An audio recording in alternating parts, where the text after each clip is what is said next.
এই পৃথিবীতে এমন এক শক্তি আছে যা অন্ধকার ভাগ্যকে আলোয় ভরিয়ে দিতে পারে। এমন এক মন্ত্র আছে যা মৃত্যুর মুখ থেকে মানুষকে ফিরিয়ে আনতে পারে। এমন এক নাম আছে যা উচ্চারণ করলে পাপ কেঁপে ওঠে, অশুভ শক্তি দূরে সরে যায়, আর দেবলোক পর্যন্ত কম্পিত হয়ে ওঠে। জানেন কি সেই নাম? সেই নাম ভগবানের নাম। শুধু একবার ভক্তি ভরে নাম জপ করলে বদলে যেতে পারে জীবন, খুলে যেতে পারে সৌভাগ্যের দ্বার, শান্তি হতে পারে অশান্ত মন। আজকের এই অলৌকিক পুরাণ কথায় আমরা জানব নাম জপের সেই মহিমা, যা শুনলে আপনার হৃদয় ভরে উঠবে ভক্তিতে, আর মন বলবে হরিনামেই মুক্তি। অনেককাল আগের কথা, সত্যযুগ পেরিয়ে তেতা পেরিয়ে দাপর, সময়ের স্রোত বয়ে চলেছে। ধরণীতে তখন পাপ ও পুণ্যর লড়াইয়ে কাঁপছে। মানুষ সুখ চায়, শান্তি চায়, মুক্তি চায়, কিন্তু পথ খুঁজে পায় না। হিমালয়ের পদদেশে এক প্রাচীন আশ্রম, সেখানে বাস করতেন মহাজ্ঞানী ঋষি দেবত্ব। তিনি ছিলেন তপস্বী, যোগী এবং ভগবানের একনিষ্ঠ ভক্ত। দূর দূরান্ত থেকে মানুষ তার কাছে আসত, দুঃখের সাধনা জানতে, জীবনের পথ খুঁজতে। একদিন সেই আশ্রমে এলো এক যুবক। তার নাম ছিল মাধব। চোখে অস্থিরতা, মুখে ক্লান্তি, মনে অশান্তি। সে ঋষির চরণে লুটিয়ে পড়ে বলল, গুরুদেব, আমার জীবন দুঃখে ভরা। অভাব, অপমান, ব্যর্থতা, অশান্তি সব যেন আমার পিছু ছাড়ছে না। আমি অনেক চেষ্টা করেছি, অনেক পথ খুঁজেছি, কিন্তু শান্তি পাইনি। গুরুদেব, আমার মুক্তির উপায় কি বলে দিন। ঋষি দেবদত্ত মৃদু হেসে বললেন, মাধব, তুমি কি কখনো ভগবানের নাম জপ করেছ? মাধব অবাক হয়ে বলল, গুরুদেব, শুধু নাম জপ করলে কি দুঃখ দূর হয়? ঋষি বললেন, শুধু দূরই নয়, নাম জপে মানুষের ভাগ্য বদলে যায়। নাম জপে মন পবিত্র হয়, পাপ নষ্ট হয়, ভয় দূর হয়, এমনকি মৃত্যুও হার মানে। শোনো, আজ তোমায় আমি এক প্রাচীন কাহিনী শোনাবো, যেখানে শুধু ভগবানের নাম এক পাপীকে মুক্তি দিয়েছিল। অনেক যুগ আগে কাশীতে বাস করত অজামিল নামে এক ব্রাহ্মণ। সে ছিল সৎ, ধর্মপরায়ণ, স্বাস্থ্যজ্ঞানী এবং ভক্তিমান। প্রতিদিন পূজা করত, নাম জপ করত, গুরুদেবের সেবা করত। কিন্তু একদিন তার জীবনে অন্ধকার নেমে এলো।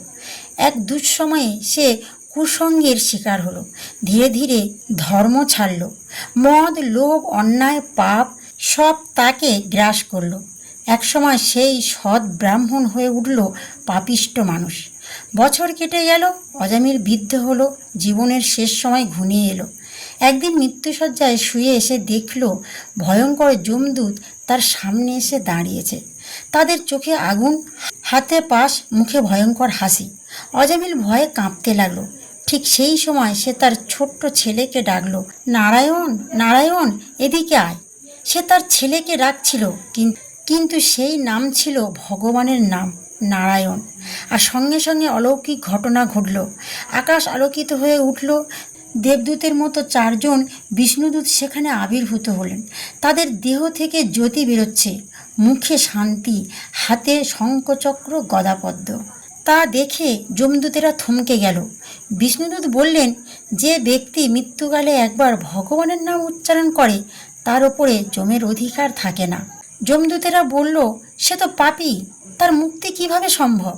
বিষ্ণুদূত বলল, ভগবানের নাম অগ্নির মতো, যেমন আগুনে স্পর্শ করলে কাঠ ভস্ম হয়ে যায়, তেমনি ভগবানের নাম উচ্চারণ করলে পাপ ভস্ম হয়ে যায়। অজামিল সেই দিন বেঁচে গেল, আর অন্তরে জাগলো অনুতাপ। সে সংসার ত্যাগ করে গঙ্গার তীরে গিয়ে সত্য ভক্তির সঙ্গে নারায়ণের নাম জপ করতে লাগলো। অবশেষে সে মুক্তি লাভ করল। ঋষি দেবদত্ত বললেন, দেখলে মাধব, অজামিল সারা জীবন পাপ করেও মৃত্যুর সময় একবার নারায়ণ বলার মুক্তির পথ পেল।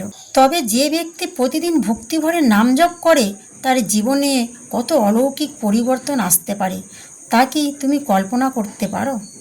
ঋষি আরও বললেন, নাম জপ শুধু মুক্তির পথ নয়, এ জীবন বদলানোর উপায়। নাম জপে অশান্ত মন শান্ত হয়, দুঃখ হালকা হয়, অভাব দূর হয়, ভয় নষ্ট হয়, গৃহে শুভ শক্তি আসে এবং আত্মা ভগবানের আশীর্বাদ পায়। সেদিন থেকে মাধব প্রতিদিন ভোরে নদীর ধারে বসে নাম জপ করতে লাগলো। হরে কৃষ্ণ কৃষ্ণ কৃষ্ণ হরে হরে, হরে রাম রাম রাম হরে হরে। প্রথম দিন মন বসলো না, দ্বিতীয় দিন অস্থিরতা এলো, তৃতীয় দিন সন্দেহ এলো, কিন্তু সে থামলো না। দিন কেটে সপ্তাহ, সপ্তাহ কেটে মাস। ধীরে ধীরে তার মনের অন্ধকার দূর হতে লাগলো। চোখে শান্তি এলো, মুখে তৃপ্তি এলো, মনে সাহস এলো। যে মানুষ একদিন ভেঙে পড়েছিল সে আজ শান্ত, স্থির, উজ্জ্বল। তার ঘরে অভাব থাকলেও অশান্তি নেই, দুঃখ থাকলেও হতাশা নেই, কারণ তার হৃদয়ে তখন ভগবানের নাম জেগে উঠেছে। শাস্ত্রে বলা হয়েছে কলিযুগে শুধু নামই মুক্তির পথ। যজ্ঞের শক্তি নেই, তপস্যার সময় নেই, ধ্যানের স্থিরতা নেই, কিন্তু নামজপের পথ সবার জন্য খোলা। ধনী গরিব, পাপী পুণ্যবান, জ্ঞানী মূর্খ, যে এই ভক্তি ভরে নাম জপ করবে সেই ফল পাবে। নাম জপ শুধু শব্দ নয়, এ শক্তি, এ আশ্রয়, এ মুক্তি, এ ভগবানের জীবন্ত উপস্থিত। তাহলে বন্ধুরা মনে রাখবেন, যেখানে ঔষধ কাজ করে না সেখানে নাম জপ কাজ করে। যেখানে মানুষ সঙ্গ ছেড়ে দেয় সেখানে ভগবানের নাম সঙ্গ দেয়। যেখানে সব দরজা বন্ধ হয়ে যায় সেখানে নাম নতুন পথ খুলে দেয়। তাই দুঃখ, কষ্ট, অশান্তিতে, ভয়ে একবার শুধু ভক্তি ভরে নাম জপ করে দেখুন, আপনার জীবন বদলাতে শুরু করবে। কারণ কলিযুগে একটাই আশ্রয়, ভগবানের নাম, আর ভগবানের নামই পরম মুক্তি। তাহলে বন্ধুরা আজ এখানেই শেষ করছি। যদি এই কাহিনী আপনার হৃদয়ে স্পর্শ করে থাকে তবে আজ থেকেই শুরু করুন নাম জপ। প্রতিদিন শুধু কয়েক মিনিট ভগবানের নাম নিন আর দেখুন কিভাবে মন শান্ত হয়, জীবন বদলে যায়। হরি নামেই শান্তি, হরি নামেই শক্তি, হরি নামেই মুক্তি। বলুন হরে কৃষ্ণ কৃষ্ণ কৃষ্ণ হরে হরে, হরে রাম রাম হরে হরে।